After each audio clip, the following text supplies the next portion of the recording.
প্রশ্নটা আমি একটু করতে চাই। দেমরান সালেহ প্রিন্স, এই যে আগুন সন্ত্রাস, এখান থেকে এই জায়গাটি থেকে বারবার বিএনপির শীর্ষস্থানীয় নেতাকর্মীরা বলছেন এরকম যদি চলতে থাকে সেক্ষেত্রে আসলে যারা ফ্যাসিবাদের বিরোধী ছিলাম আমরা তাদের মধ্যে এক ধরনের অনৈক্য ঘটবে এবং যারা আসলে ফ্যাসিবাদের পক্ষে ছিল তারা মাথা জেগে উঠতে পারে, সেই সুযোগ আসছে। তাহলে এই বিভেদ অনৈক্য এগুলো বাড়ছে কেন আসলে রাজনৈতিক দলগুলোর মধ্যে? ধন্যবাদ আজকের এই শোতে আমাকে আমন্ত্রণ জানানোর জন্য, এবং আপনি আজকে আমার সাথে যারা সহ আলোচক আছেন তাদেরকে শুভেচ্ছা জানাচ্ছি, দর্শক শ্রোতাদেরকে শুভেচ্ছা জানাচ্ছি। আপনি যে প্রশ্নটি আমাকে করেছেন এটা খুবই গুরুত্বপূর্ণ একটি প্রশ্ন এবং বিষয়। আমি যেটা মনে করি বা আমার দল যেটা মনে করে, আজকে ফ্যাসিবাদ বিরোধী শক্তির মধ্যে যে অনৈক্য, সেই অনৈক্যের কারণে কিন্তু ফ্যাসিবাদ নতুন করে আবার ফ্যাসিবাদী যে শক্তি, যেটা পরাজিত শক্তি, পতিত শক্তি বা পালাতক শক্তি, সেই শক্তি কিন্তু দেশে ফিরে আসার একটা সুযোগ সৃষ্টি হতে পারে। এখন আপনি প্রশ্ন করতে পারেন সেই অনৈক্যতার সৃষ্টি হলো কেন। আপনি দেখেন, আমরা 5ই আগস্টের পরে আমরা দেখতে পেয়েছি বিভিন্ন বিষয়ে আপনার কয়েকটি রাজনৈতিক দলের অতিমাত্রায় আপনার তাদের বক্তব্য, বিভিন্ন ইস্যুতে মানে রাজনৈতিক দলগুলোর মধ্যে অনৈক্য সৃষ্টিকারী বক্তব্যর মধ্য দিয়ে কিন্তু অনৈক্যের সূচনা হয়। যেমন ধরেন, আপনার 5ই আগস্টের পরে জামাতে ইসলামীর প্রধান ডক্টর শফিকুর রহমান তিনি একটি গণমাধ্যমে বক্তব্য দিলেন যে আমরা আওয়ামী লীগকে ক্ষমা করে দিলাম। তো এই ক্ষমা করে দেওয়ার মালিকটা ডক্টর শফিকুর রহমান সাহেবকে নিশ্চয়ই না, বা জামাত এককভাবে না। দ্বিতীয় বললেন যে আমাদের এমন কোনো কথা বলা উচিত না যেখানে ভারত আপনার অখুশি মানে হবে। তো এই যে আধিপত্যবাদী শক্তির মানে তত্ত্বাবধানে যে এখানে বাংলাদেশে ফ্যাসিবাদী আওয়ামী লীগের এত মানে বেড়ে ওঠা বা এখানে দমন নিপীড়ন চালানো, তাকে আপনি এই কথাগুলো বলছেন, এগুলোর মধ্য দিয়ে কিন্তু আসলে ছোট ছোট করে এখানে বিরোধটার সৃষ্টি হয়। এবং তার পরবর্তীতে আপনার ধরেন এই জামাতে ইসলামী তারা এবং অন্যান্য দু একটি দল তারা অব্যাহতভাবে বিএনপি বিরুদ্ধে কোনো কারণ ছাড়াই অপপ্রচার এবং এমনভাবে তারা এটা প্রচারণার মানে অপপ্রচার চালাতে লাগলো, যেটার কারণেই অনৈক্য কিন্তু একটা সৃষ্টি হয়ে গেছে।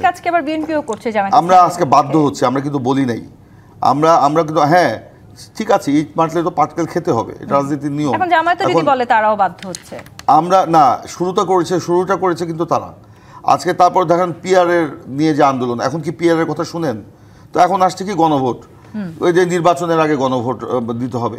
দেশের যে পরিস্থিতি, অর্থনৈতিক অবস্থা খারাপ, এখানে আওয়ামী লীগ লণ্ডভণ্ড করে দিয়ে গেছে অর্থনীতিকে, দুর্নীতি লুটপাট করে, সেখানে দেশের অর্থ মানে মানে নুন আনতে পান্তা ফুরা এরকম একটা অবস্থা। আপনি জানেন যে আমরা দেখেছি যে সরকার আপনার এই যে আগামী জাতীয় নির্বাচনের জন্য নির্বাচন কমিশনকে বরাদ্দর মানে পুরাটাই দিতে পারছে না। তাদের বরাদ্দের চাহিদা হচ্ছে গত ফেব্রুয়ারি মাসে ছিল 4,000 কোটি টাকা, সরি মানে 6,000 কোটি টাকা, সেখানে মাত্র সরকার 2,956 কোটি টাকা বরাদ্দ করেছে। আপনি ধরেন একই যদি গণভোট আর একটা আয়োজন করতে হয় জাতীয় নির্বাচনের আগে, তো সেম টাকা সরকারের খরচ হবে। আমি আসছি, আমি কথাগুলো এগুলো অহেতুক কথা, এবং আমি আসছি। এই যে 2,956 কোটি টাকা তাহলে গণভোটের জন্য আবার ব্যয় হবে। তো সেইখানে এই যে এই গণভোটের জন্য যে এই টাকাগুলো ব্যয় হয়, যেখানে আপনি আপনার কর্মসংস্থানের জন্য মিল কলকারখানায় আপনি টাকা দিতে পারতেছেন না, ঋণ দিতে পারতেছেন না নতুন করে ব্যবসায়ীদেরকে, আপনার যেখানে আপনার কি বলে দ্রব্যমূল্যের ঊর্ধ্বগতি, সেখানে আপনি ভর্তুকি দিতে পারতেছেন না, যেখানে আপনি সব কিছু কমাই দিচ্ছেন, সেখানে এই যে আপনার অহেতুক অযথা খরচ, এটা তো কোনো প্রয়োজন নেই। গণভোট তো হ্যাঁ আমরা তো মেনে নিয়েছি, আমরা তো গণভোটের বিরুদ্ধে পক্ষে ছিলাম না। আমরা বলেছি জাতীয় নির্বাচনের দিন একদিনে হলে সেই খরচটা বেঁচে যায়, এবং সেটা হলে মহাভারত অশুদ্ধ হয়ে যাবে না। এবং সেখানে আপনার আমরা যুক্তি দিয়েই তো বলেছি, কিন্তু তারা বলছে কি জাতীয় নির্বাচনের আগে গণভোট না হলে 26-এর নির্বাচন হবে না। এই যে তাদের এই যে কথা বলার মধ্য দিয়ে তাদের নির্বাচন বিরোধী যে গুপ্ত বাসনা, সেই গুপ্ত বাসনার সুপ্ত প্রতিভা তারা বিকাশ ঘটাচ্ছে। এই কারণে কি তাহলে আপনাদের মনে হচ্ছে এই আগুন সন্ত্রাসের পেছনে? এবং না, আমি আসছি এবং আজকে দেখেন এই আধিপত্যবাদী শক্তির প্রধান এজেন্ডা হচ্ছে বাংলাদেশে আপনার এই যে আপনার কি বলে পালাতক ফ্যাসিবাদী শক্তিকে পুনর্বাসন করা, এবং সেই লক্ষ্যে নির্বাচন তাদের জন্য একটা হেডেক। নির্বাচন বানচাল করার জন্য, ভণ্ডুল করার জন্য কিন্তু তারা এই কাজগুলো করছে।